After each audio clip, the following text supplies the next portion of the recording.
Hi friends, అందరూ ఎలా ఉన్నారు? బాగున్నారా? నేను బాగున్నానండి. వీడియో పెట్టి చాలా రోజులు అయిపోయింది కదా, అందుకని ఇవాళ మంచి వీడియోతో వచ్చాను. ఎందుకంటే నేను హోమ్మేడ్ చాక్లెట్స్ తయారు చేస్తున్నాను అనమాట. చాలా సింపుల్గా ఈజీగా ఎలా తయారు చేయాలో చూపిస్తాను. చూసేయండి వీడియోని. వీడియో కనుక నచ్చినట్టయితే ప్లీజ్ ఒక లైక్ చేసేయండి, ఓకేనా? ముందుగా మనకు కావాల్సింది ఏంటంటే చాక్లెట్ కాంపౌండ్స్ అండి. వీటిలో వైట్, డార్క్, మిల్క్ ఉంటాయి. తర్వాత మనకి వెయిట్ మిషన్ కావాలన్నమాట. మనం మెజర్ చేసుకుని కరెక్ట్గా చేసుకోవడానికి. నేను అప్పుడు చాక్లెట్ ఏం తీసుకున్నానంటే మిల్క్, డార్క్ తీసుకున్నాను కాబట్టి 150 గ్రామ్స్ తీసుకున్నాను. ఈ 150 గ్రామ్స్కి మనకి ఎన్ని వస్తాయంటే ఒక 15 చాక్లెట్స్ వస్తాయండి. చాక్లెట్స్ని అలా సన్నగా చిన్న చిన్న పీసెస్లా కట్ చేసుకుని పెట్టుకోవాలండి. నేనైతే గాజ్ బౌల్ యూజ్ చేస్తానండి. స్టీల్ది అయితే అంత మంచిగా రాదనమాట. స్టీల్ బౌల్ కన్నా గాజ్ బౌల్ ఉంటే యూజ్ చేయండి, చాలా బాగుంటుంది చాక్లెట్ అనేది. సైడ్స్కి అంటకుండా ఉంటుంది అనమాట. డ్రై ఫ్రూట్స్ అయితే నేను కాజును, కిస్మిస్ తీసుకున్నాను. బాదం కూడా యూజ్ చేయొచ్చు. ముందు స్టవ్ మీద డబుల్ బాయిల్ కోసం మందపాటి గిన్నె పెట్టుకోవాలి.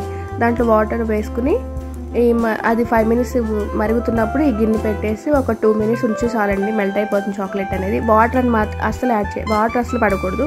వాటర్ పడితే మాత్రం చాక్లెట్ అనేది పాడైపోతుంది అనమాట. ఆ షైనీ కోసం 1 స్పూన్ కుకింగ్ ఆయిల్ వేసాను నేను, ఎందుకంటే చాక్లెట్ అనేది షైనీగా ఉంటుంది అనమాట. ఇదైతే సిలికాన్ మౌల్డ్ అండి. నేను అమెజాన్లో ఆర్డర్ పెట్టాను. 200 పడింది నాకు ఇది. అలా ప్యాటర్న్ అనేది మరీ చిక్కగా ఉండకూడదు, మరీ పలుచగా ఉండకూడదు అండి. మీరు చూసుకుని వేసుకోవాలన్నమాట ఆ ప్యాటర్న్ అనేది. అలా వేసేసి డ్రై ఫ్రూట్స్ వేసేసి మొత్తం మౌల్డ్స్ అన్నీ నింపేయాలన్నమాట.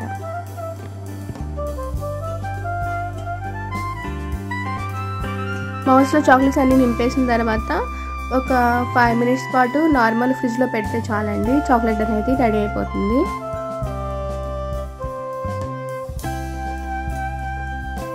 సరే కదా, చాక్లెట్ అనేది రెడీ అయిపోయింది అనమాట. ఇది వెంటనే తీసేసి ఒక 1 అవర్ మాత్రం విడిగా ఉంచేయాలండి. వెంటనే ప్యాక్ చేయకూడదు చాక్లెట్ అనేది. ఎప్పుడు అలా ఫ్రిడ్జ్లో తీసిన వెంటనే ప్యాక్ చేయొద్దు, చాక్లెట్ అనేది పాడైపోతుంది అనమాట. 1 అవర్ అలా ఫ్రీగా వాటిని గాలికి వదిలేసి రూమ్ టెంపరేచర్కి వచ్చిన తర్వాత ఆ సైడ్స్ ఎడ్జెస్ అన్ని తీసేసుకోవాలి. మనకి ఎక్స్ట్రా ఉన్నవన్నీ తీసేసుకుని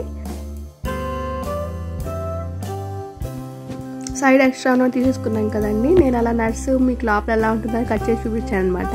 తర్వాత మనం ప్యాకింగ్ మొదలెట్టేసుకోవచ్చు. అల్యూమినియం ఫాయిల్ పేపర్స్ అని అమ్ముతారు మార్కెట్లో, ఆన్లైన్లో కూడా ఉంటాయి. అవి తీసేసుకుని దానికి చక్కగా నీట్గా ప్యాకింగ్ చేసేయాలన్నమాట. ఇలా కావాలనుకుంటే ఇలా కూడా ఉంచేసుకోవచ్చు. లేకపోతే ఇంకా మనకి లుక్ బాగా కనిపించాలనుకుంటే ఇంకా దాన్ని బయట వ్యాపరింగ్ పేపర్స్ కవర్స్ ఉంటాయండి, అవి అమ్ముతారు. అవి తీసుకుని దానికి ఇంకా నీట్గా ప్యాకింగ్ చేయొచ్చు అనమాట. అలా ఉంచేసుకుని అలా ఉంటాయి. ఇప్పుడు నేను చెప్పాను కదా వ్యాపరింగ్ పేపర్స్ అని, అలా అమ్ముతారనమాట. అమెజాన్, ఫ్లిప్కార్ట్లో అన్నిట్లో దొరుకుతాయి. ఫిష్ టైస్ అనేవి ఉంటాయి. వాటిని అలా చేసేసి ఆ టై చేసేసుకుంటాయి దాన్ని.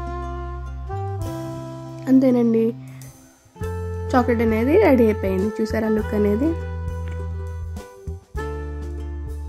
చూపించడం అనేది చాలా సింపుల్గా అనిపిస్తుంది, కానీ చేస్తే చాలా బాగుంటుందండి. ఎక్స్పీరియన్స్ కూడా చాలా బాగుంటుంది. కొంచెం కష్టపడాలన్నమాట.